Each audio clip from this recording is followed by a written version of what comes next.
Hello students, in this presentation we are going to cover the topics different types of diodes. So in that we are going to cover Zener diode, its VI characteristic, light emitting diode and block diagram of power supply from chapter 2 diode and their applications, subject basic electronics. Today we are going to study about different types of diode. We have already studied about the PN junction diode and its applications, that is rectifier as a rectifier and filters.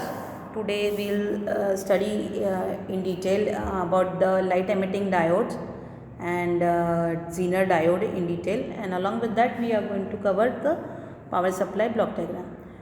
So the different types of diodes we have already covered in chapter 1. They are laser diode, light emitting diode, Zener diode, germanium diode, pin diode, silicon diode, photodiode, etc. So we'll start with Zener diode. Zener, as the name suggests, diode, it is having two terminal. One terminal name is anode and cathode. Now Zener diode is a silicon PN junction device that differs from rectifier diodes, that is PN junction diodes, because it is designed for operation in the reverse breakdown region.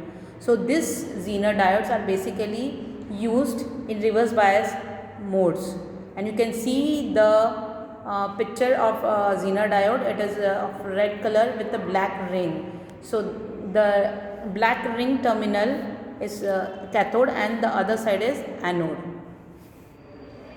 So basic characteristic of Zener diode, it is always connected in reverse mode, and when forward biased, it will just act like a normal PN junction diode. So it is of no use, because as we are having PN junction diode, so when it is forward biased, Zener diode is forward biased, it will act like PN junction diode.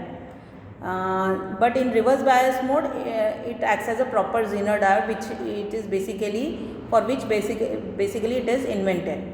Then it has sharp breakdown voltage called Zener voltage. So this is the VI characteristic, voltage and current relationship of Zener diode. So you can see is in the forward bias mode, that is in the first quadrant, you can see it is behaving like exactly like PN junction diode, which we have studied, and like there is very less current in the forward bias mode initially till the cut-in voltage, and after the cut-in voltage the current increases, and in reverse bias mode you can see initially the current is very less, and in the reverse bias it is all because of the minority carriers, and when a breakdown occurs, that is Vz, you can see it is marked here. So when the breakdown occurs, there is a sharp breakdown and the current increases, Zener current increases sharply from minimum, so you can see that there is excess increase in the Zener current, and the voltage, Zener voltage, at that point when the breakdown occurs, the voltage across Zener remains constant. So here you can see the breakdown region, breakdown characteristic of Zener. So here you can see initially the Zener knee current, initial current when the current start increasing, that is Zener knee current, that is shown by yellow line. Then is green line arrow, there you can see that is Zener test current, and last is Zener maximum current, IZ, it is marked with red arrow. The reverse voltage is increased, the reverse current remains extremely small up to the knee of the curve. Then the reverse current is also called the Zener current. At this point the breakdown effects begins, and the internal Zener resistance, also called Zener impedance, begins to decrease, and reverse current increases rapidly. So there are two principles of Zener breakdown. So when the Zener breakdown, so Zener is connected in the reverse bias mode. So there are two types of breakdowns in the Zener depending upon that. One breakdown is called as Zener diode, Zener breakdown, and second is called as avalanche breakdown. So we will talk about Zener breakdown only. So this type of breakdown occurs in Zener diode, that is called a Zener breakdown. This type of breakdown occurs for a reverse bias voltage. So when the reverse bias voltage is between 2 to 8 volts, Zener breakdown occurs. And what happens is, at low voltage the electric field intensity is strong enough to exert a force, and the electric field which is set up across the depletion region is strong enough, and because of that electric field intensity, the valence electrons of the atoms such that they are separated from the nucleus. And this type of breakdown occurs normally for highly doped diode with low breakdown. So Zener is basically highly doped diode, and the large electric field. As the temperature increases, the valence electrons gain more and more energy, and they are separated from the or disrupt from the covalent bonds, and the less amount of external voltage is required. So there are large number of valence electrons moving out, and that breakdown is called as Zener breakdown voltage, and that voltage is called as Zener breakdown voltage. Now we will study how the Zener diode is used as voltage regulator. So this is the application of the Zener diode as voltage regulator. So basically voltage regulator means to maintain the constant voltage at the output.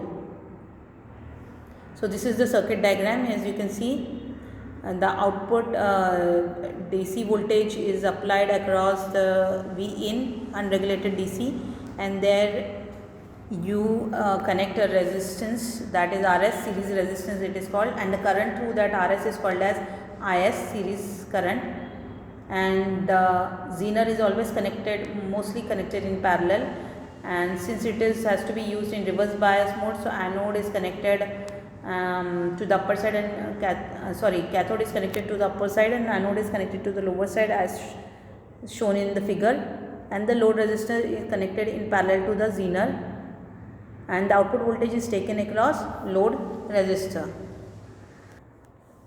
Now Zener voltage regulator is one in which it uses Zener diode for regulating the output voltage. So when the Zener diode is operated in the breakdown or Zener region, the voltage across it is substantially constant for large change of current through it. So a large variation of current is there that can flow through the Zener diode, but the voltage will remain constant. The characteristic makes Zener diode a good voltage regulator. The applied input voltage Vi, when increased beyond the Zener voltage, then the Zener diode operates in the breakdown region and maintains a constant voltage across the load. The series limiting resistor Rs limits the input current. Of a Zener as voltage regulator, when the Zener diode maintains the voltage across it constant in spite of load variation and the input fluctuations.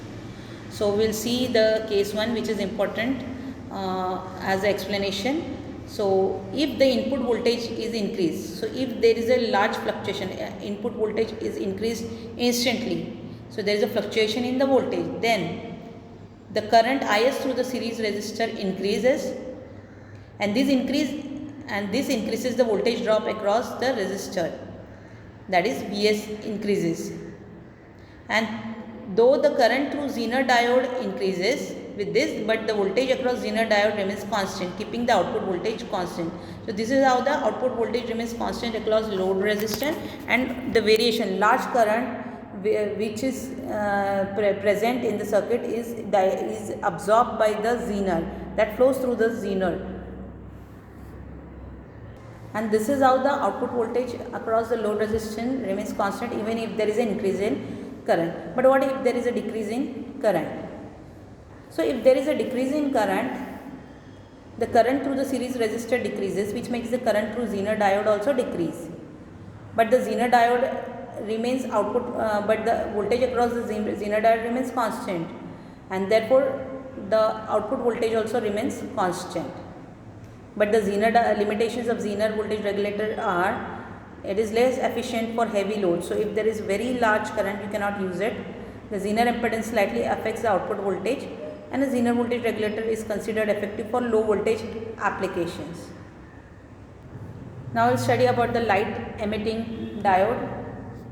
So as the name suggests, it is a diode, so it is having a two terminal. One is named as anode and cathode. The symbol of LED is shown here, but two arrows are shown outside because when the current passes through this diode, it will emit light, and that is shown in arrow.